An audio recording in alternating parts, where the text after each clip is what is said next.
नमस्कार। आज हमारे स्टूडियो में एक ऐसी दिव्य आत्मा हमारे सम्मुख है जो पिछले 30-35 सालों से मधुबन महायज्ञ में समर्पित रूप से अपनी सेवाएं दे रहे हैं। आज आपके सामने बहुत ही अच्छा एक कहानी लेकर आए हैं जो दो हंसों की है। इस कहानी सुनने के बाद आप खुद थोड़ा विचार सागर मंथन करेंगे और इसका जवाब भी इस कहानी के अंत में आपको मिलेगा। तो आइए सुनते हैं हमारे अवध बिहारी भाई जी से एक दिव्य कहानी जो जीवन को सचमुच में एक नया मोड़ पर लेकर आती है और कैसे हमें इस शरीर को चलाना है, कैसे अपने आप को सजोना है, पिरोना है, संपूर्णता को प्राप्त करना है। इस कहानी में बहुत ही सरल रूप से बताई गई है। आइए सुनते हैं कहानी अवध बिहारी भाई से। ओम शांति। बाबा हम बच्चों को रोज नई नई पॉइंट सुनाते रहते हैं। आज बाबा ने कहा नयनहीन को राह दिखाओ। इसके ऊपर एक कहानी मेरे को याद आई। आत्मा और परमात्मा का परिचय तो सबको है, सृष्टि चक्र का भी परिचय है, ड्रामा की नॉलेज सबको है। तो कहानी सुनाते हैं आपको। एक मानसरोवर था, उसमें 2 हंस रहते थे। तो एक हंस को संकल्प आया कि हम जाकर के संसार का सुख भोगें। तो मानसरोवर छोड़ करके साकार लोक में आ गया। यहाँ आकर के अपने मनपसंद नगर ढूंढने लगा जहाँ पर वो बैठ करके राज्य करे। बहुत सारा घूमा फिरा लेकिन उसको कहीं नगर पसंद नहीं आया। बहुत उदास हो गया। एक दिन हिमालय की कंदराओं में घूम रहा था तो अचानक उसको एक नगर नज़र आया। वो बहुत सुंदर नगर था। उस नगर में 9 द्वार थे और बहुत अच्छे अच्छे सुंदर बाग बगीचे थे, बाजार वगैरह थे, सब कुछ था।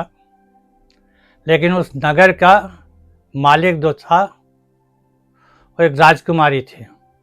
तो वो राजा पुरंजन, उसका नाम था पुरंजन, जो आया था मानसरोवर से।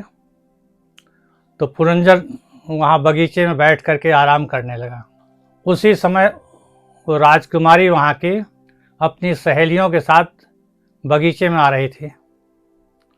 अचानक राजा की नज़र पड़ी राजकुमारी के ऊपर तो देखता रहा। धीरे धीरे राजकुमारी चलते हुए राजा के पास आई। राजा ने पूछा, आप कौन हैं? मेनका हैं, रंभा हैं, कौन सी अप्सरा हैं? और सारे परियों के नाम गिना डाला। तो राजकुमारी ने बोला, हमें पता नहीं है कि हमारे माँ बाप कौन हैं। अगर आपको पसंद है, इस नगर में रहने की इच्छा है, तो हमारे साथ रह करके सैकड़ों वर्ष गुजारा कर सकते हो। दोनों की सहमति हो गई, रहने लगे। और उस नगर में 2 अंधे व्यक्ति रहते थे। राजा सारा कार्य उन्हीं अंधे व्यक्तियों से कराता था। और उस नगर का रखवाला एक 5 फन वाला सर्प था जो सारे नगर की रक्षा करता था। तो राज्य करते करते राजा को बहुत साल बीत गए, बहुत सारे बाल बच्चे हुए। और उसके पड़ोस में एक दूसरा राज्य था, काल एवं राजा, जिसके पास 365 मनुष्य की सेनाएं थी और 365 स्त्रियों की सेनाएं थी। और उसका भाई का नाम था प्रजर। वो 2 भाई थे। दोनों भाई सेना लेकर के राजा पुरंजन के राज्य में आक्रमण करते रहते थे। आए दिन आक्रमण करते थे। और वो 5 फन वाला सर्प जो था वो रक्षा करता रहता था। तो एक दिन राजा को संकल्प आया कि शिकार खेलें। तो अपने तीव्र वेगी रथ पर सवार होकर के जंगल में चला गया शिकार खेलने के लिए। बहुत सारे पशुओं की हत्या की। हारा थका आ करके जब महल में पहुंचा तो उसकी रानी उदास आई नज़र सामने। उससे संतुष्ट नहीं थी राजा से। फिर राजा जैसे कैसे मना लिया। ऐसे राज्य करता करता काफ़ी समय बीत गया। उसी ज़माने में एक काल कन्या थी जो अपने वर को ढूंढने के लिए निकली थी। लेकिन वो इतना कुरूप थी जो उसको कोई पसंद नहीं करता था। सारा संसार घूम करके आई तो नारद के पास मिली। नारद से बोली, तुम हमारा वरण करो। नारद ने इनकार कर दिया। तो नारद को श्राप दे दिया कि तुम कहीं एक जगह ठहरोगे नहीं। फिर भी नारद ने शुभ भावना से उसको राय दिया कि हम तुम्हारा वरण नहीं कर सकते हैं, पास में एक राज है, कालेवन राजा है, आप उसके पास जाओ, वो तुम्हारा वरण कर सकता है। नारद की बात सुन करके वो कालेवन के पास गई। वहाँ उसने अपना प्रस्ताव रखा। तो राजा कालेवन ने कहा कि हम तुम्हें स्त्री के रूप में स्वीकार नहीं करेंगे। तुम बहन बन करके रहना चाहो तो सारी ज़िंदगी हमारे पास रह सकते हो। हमारे पास 365 स्त्रियों की सेनाएं हैं और 365 पुरुष की सेना है, और हमारा भाई प्रज्वर है। हमारे पड़ोस में एक राज्य है, उस पर तुम आक्रमण करो, अगर जीत हुई हम दोनों मिलकर के राज्य करेंगे। तो ये बात काल कन्या को पसंद आ गई। सेनाएं ले करके उस राजा पर आक्रमण कर गया। कई बार आक्रमण किया, फिर लास्ट में जो 5 फन वाला सर्प था वो आक्रमण से बचाते बचाते बूढ़ा हो गया था, तो उससे रक्षा नहीं हो पाई और राजा पुरंजन पकड़ा गया। जब उसको पकड़ करके ले चलने लगे तो उसके पीछे पीछे उस सर्प भी 5 फन वाला चल दिया। और राजा का संकल्प चलता है कि हमारा इतना बड़ा राज्य है, हमारे इतने बाल बच्चे हैं, हमारी स्त्री अकेले क्या करेगी, कैसे राज्य चलाएगी, कैसे बच्चों का पालन पोषण करेगी। इसी उधेड़ बुन में राजा पुरंजन का शरीर छूट गया और मृत्यु हो गई उसकी। तो बाबा कहते हैं ना कि अंत मते जो सो गते, तो उसको जाकर के दूसरा जन्म राजा के यहाँ कन्या के रूप में हुआ। कन्या के रूप में हुआ तो उसकी पालना पोषणा हुई, सयानी हुई। बाप ने ढिंढोरा पिटवाया कि जो सभी राजाओं में विजयी बनेगा उसके साथ राजकन्या का विवाह होगा।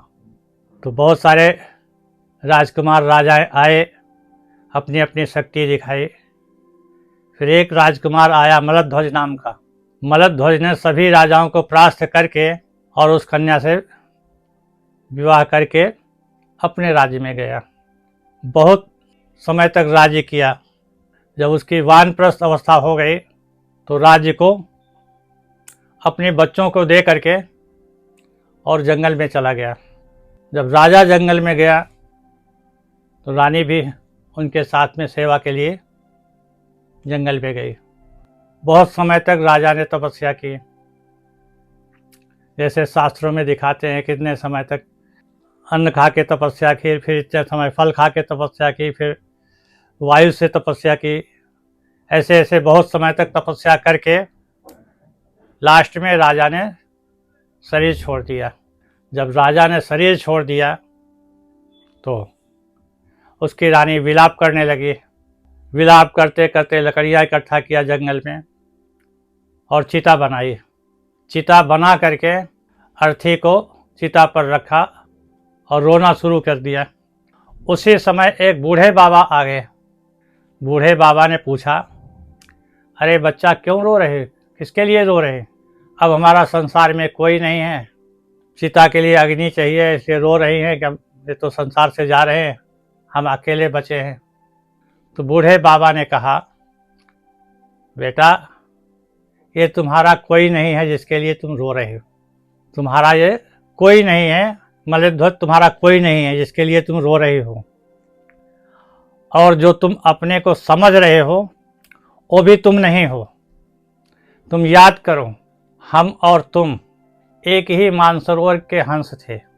वहाँ न मकान की ज़रूरत थी, न दुकान की ज़रूरत थी, न कोई वैभव की ज़रूरत थी, लेकिन तुम्हें संकल्प आया कि हम जाकर के संसार का सुख भोगें। तो हमें छोड़ करके मानसरोवर में और आप आ गए संसार में। इतना दुख भोगा पिछले जन्म में, पिछले जन्म की भी याद करो कितना दुख भोगा, लेकिन फिर भी तुमने हमें याद नहीं किया। अब दूसरे जन्म में इतना दुख भोगा फिर भी हमें याद नहीं किया। हम शुभ भावना रख करके तुम्हारे पास आए हैं। हम और आप दोनों एक ही मानसरोवर के हंस थे, एक ही मानसरोवर में रहते थे। अभी फिर रिटर्न जर्नी, वापस चलो हमारे साथ में। ऐसे उनको आत्मा का ज्ञान दिया और खुद को परमात्मा बताया कि मैं परमात्मा हूँ और तुम आत्मा हो। तो ये तो रही 2 जन्मों की कहानी, और बाबा हमें 84 जन्मों की कहानी सुना रहे हैं। अभी आप लोग बताएंगे कि वो 5 फन वाला सर्प कौन था, 9 द्वार वाला शहर कौन था, राज्य कौन था जिसमें वो राजा पुरंजन राज करता था, 2 अंधे व्यक्ति कौन थे जिससे राजा सारा कार्य कराता था, और वो तीव्र वेगी रथ कौन था जिस पर राजा सवार होकर के वन में आखेट करने जाता था।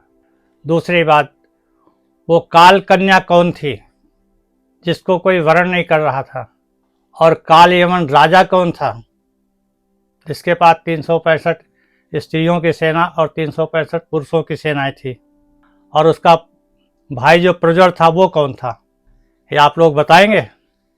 तो आइए सुनते हैं इसका जवाब।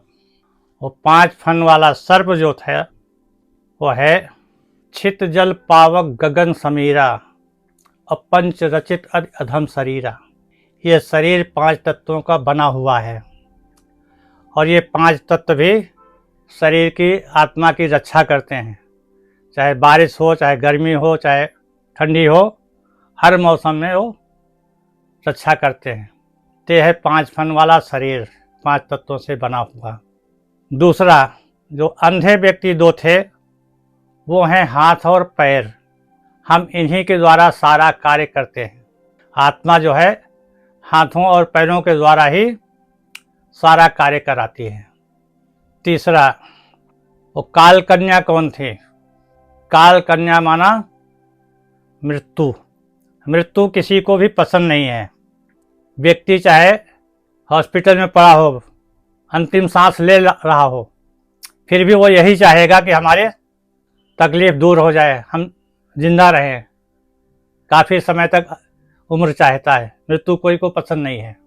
फिर काल एवं राजा माना काल समय को कहते हैं, और उसका भाई प्रज्वर। जो प्रज्वर है वो हमारी नाना प्रकार की बीमारियां हैं, शरीर में नाना प्रकार की बीमारियां आती हैं।